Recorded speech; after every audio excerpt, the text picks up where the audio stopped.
Good morning बच्चों। कक्षा 12 के सभी छात्र छात्राएं ध्यान दें।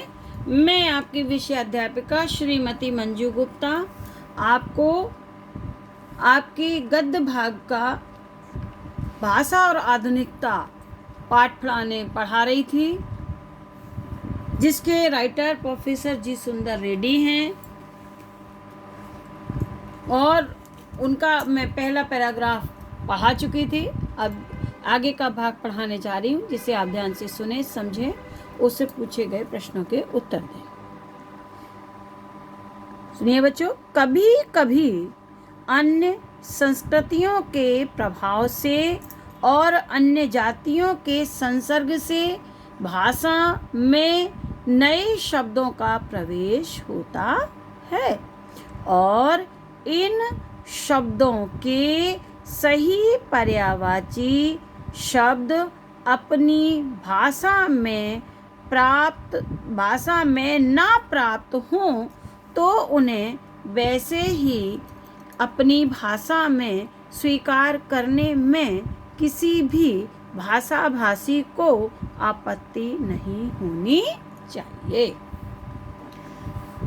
बच्चों, रेड्डी जी कहते हैं कि भाषा को सजीव और उपयोगी बनाने के लिए उसमें नवीनता का समावेश आवश्यक है।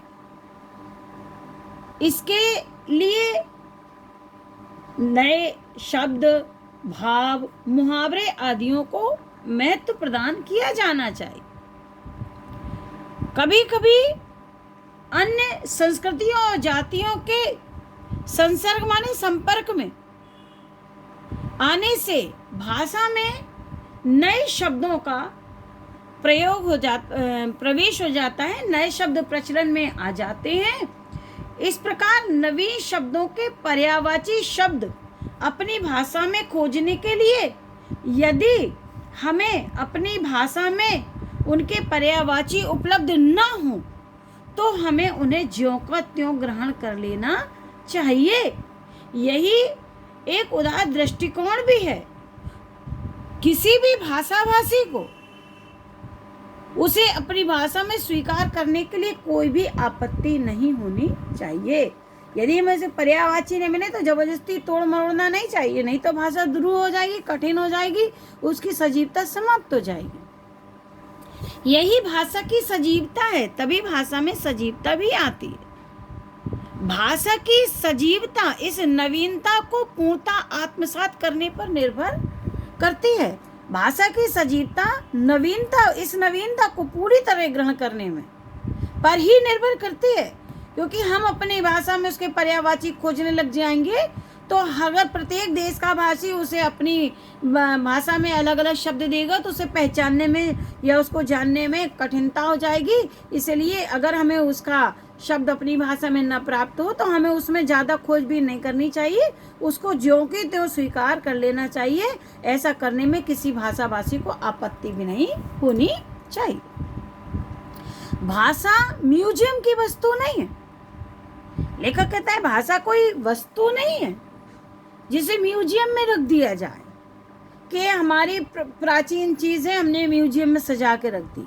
उसकी तो एक सहज सिद्ध गति है। जैसे परंपरा और संस्कृति परिवर्तनशील होती है, उसी तरह भाषा भी एक सहज गति से आगे बढ़ती रहती है, जो सदैव नित्य नूतनता को ग्रहण करके चलने वाली है, जो सदैव नित्य नवीनता को ग्रहण करते हुए आगे बढ़ती है। इसलिए जैसे परंपराएं परिवर्तित होती हैं, संस्कृति परिवर्तित होती है, वैसे ही भाषा में भी परिवर्तन होता है। वह भी सहज गति से नवीनता के साथ आगे बढ़ती जाती है। बच्चों, ये अगला पैराग्राफ है, ये जो भाषा संस्कृति का अटूट अंग है, बहुत इंपॉर्टेंट है। पहली लाइन इसकी अंडरलाइन है, इसकी व्याख्या आपको करनी है। भाषा संस्कृति का एक अटूट अंग है। संस्कृति परंपरा से निश्चित होने पर भी परिवर्तनशील और गतिशील है। प्रोफेसर रेड्डी कहते हैं कि भाषा संस्कृति का एक अटूट अंग, एक अभिन्न अंग है, क्योंकि संस्कृति की अभिव्यक्ति का माध्यम भाषा ही है। संस्कृति की रचना और विकास परंपराओं के द्वारा ही होता है। संस्कृति परंपरा से निश्चित होने पर भी परिवर्तनशील और गतिशील है।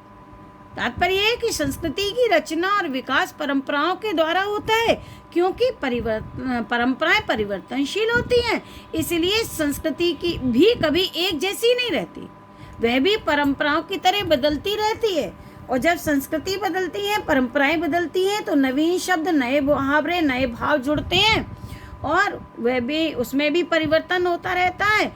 हम ये कह सकते हैं कि संस्कृति गतिशील है और भाषा भी गतिशील है। उसकी गति, किसकी गति? भाषा की। उसकी गति विज्ञान की प्रगति के साथ जोड़ी जाती है। भाषा की और संस्कृति दोनों की गति विज्ञान की प्रगति के साथ जोड़ी जाती है, क्योंकि वैज्ञानिक आविष्कारों के प्रभाव के कारण उद्भूत नई सांस्कृतिक हलचलों को शाब्दिक रूप देने के लिए भाषा के नए परंपरागत प्रयोग पर्याप्त नहीं है। इसके लिए नए प्रयोगों की, नई भाव योजनाओं को व्यक्त करने के लिए नए शब्दों के खोज की महती आवश्यकता है। लेखक कहता है कि उसकी गति विज्ञान की गति के साथ जोड़ी जाती है। संस्कृति की इस गति को विज्ञान की प्रगति के परिणामस्वरूप होने वाले नए आविष्कार और अधिक तेज कर देते हैं, और विज्ञान की प्रगति के कारण हमारी संस्कृति के परिवेश में परिवर्तन आना आवश्यक है। वैज्ञानिक आविष्कारों के प्रभाव के कारण नई सांस्कृतिक हलचलों को शाब्दिक रूप देने के लिए परंपरागत प्रयोग पर्याप्त नहीं है। ये परिवर्तनशील क्योंकि ये परिवर्तन हमारे दैनिक जीवन का अंग है।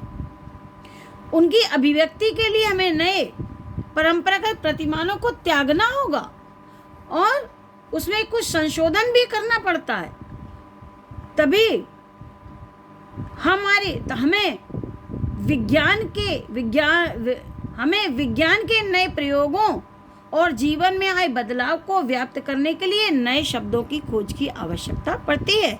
इसके लिए नए प्रयोग, नई भाव योजनाओं को व्यक्त करने के लिए नए शब्दों की खोज की महती आवश्यकता है। लेखक कहता है हमें विज्ञानों के नए प्रयोग और जीवन में आए बदलाव को व्यक्त करने के लिए नए शब्द की खोज करनी पड़ती है और उसके लक्षणों के अनुरूप नए शब्दों का सृजन करना पड़ता है। तभी इस प्रकार से सांस्कृतिक परिवर्तन अथवा विकास हमारी भाषा को प्रभावित करते हैं। इसलिए हमें नए शब्दों की खोज की महत्वपूर्ण आवश्यकता होती है, नए प्रयोगों की, क्योंकि विज्ञान में नए शब्द मिलते हैं, इसलिए नए प्रयोग, नए भावनाओं को यूज करने के लिए हमें नए नए शब्दों की खोज के महत्वपूर्ण आवश्यकता होती है। तभी भाषा का विकास होता है, भाषा में नवीनता आती है, रमणीयता आती है, नित्य नूतनता आती है, तभी भाषा में आधुनिकता भी आती है। बच्चों, कुछ प्रश्न हैं जिसे आपको करना है, जिसको मैं आपको बताती हूँ। पहला प्रश्न है, गद्यांश के पाठ और लेखक का नाम लिखिए। गद्यांश के पाठ का नाम है भाषा और आधुनिकता, प्रोफेसर जी सुंदर रेड्डी। रेखांकन की व्याख्या कीजिए। मैं आपको फिर से बता देती हूँ, सुन लीजिए इसकी व्याख्या। भाषा संस्कृति का अभिन्न अंग है, क्योंकि संस्कृति की अभिव्यक्ति का माध्यम भाषा है और संस्कृति की रचना का और विकास परंपराओं से होता है, क्योंकि परंपराएं परिवर्तनशील होती हैं, इसलिए संस्कृति भी कभी एक जैसी नहीं रहती है, उसमें भी परिवर्तन होता रहता है। तीसरा प्रश्न है, भाषा संस्कृति का एक अटूट अंग है, इस सूक्ति का आशय स्पष्ट कीजिए। उत्तर देखिए, भाषा संस्कृति का अटूट अंग है, इस सूक्ति का आशय है कि भाषा संस्कृति का अभिन्न अंग है, क्योंकि संस्कृति की अभिव्यक्ति का माध्यम भाषा है। इस प्रकार प्रत्येक देश की भाषा उस देश की संस्कृति से घनिष्ठ संबंध रखती है। अगला प्रश्न है, संस्कृति की गति किसके फलस्वरूप और अधिक तीव्र हो जाती है? बड़ी की मात्रा लगी है। उत्तर देखिए, संस्कृति की गति विज्ञान की प्रगति के फलस्वरूप होने वाले नए प्रयोगों और आविष्कारों से और अधिक तेज हो जाती है। लास्ट प्रश्न है, सांस्कृतिक परिवर्तन या विकास तथा विज्ञान संबंधी नवीन प्रयोग आदि हमारी भाषा को किस प्रकार प्रभावित करते हैं? उत्तर देखिए, हमें विज्ञान के नवीन प्रयोगों में आए बदलाव को व्यक्त करने के लिए नवीन शब्दों के खोज की आवश्यकता पड़ती है। इस प्रकार सांस्कृतिक परिवर्तन या विकास तथा विज्ञान संबंधी प्रयोग हमारी भाषा को प्रभावित करते हैं। बच्चों, आप इन प्रश्नों के उत्तर जब 2-2, 3-3 बार सुनेंगे तो आपको इन प्रश्नों के उत्तर आ जाएंगे। आप उनको रोक रोक के लिख भी लीजिएगा, कोशिश करिएगा कॉपी में करने की। फिर भी यदि समझ में नहीं आते हैं तो आप जैसा है वैसा लिखें, मैं उनका संशोधन क्लास में करा दूंगी, जिससे आपने अपनी कॉपी में कर लेना। आगे का भाग कल पढ़ाऊंगी। Thank you.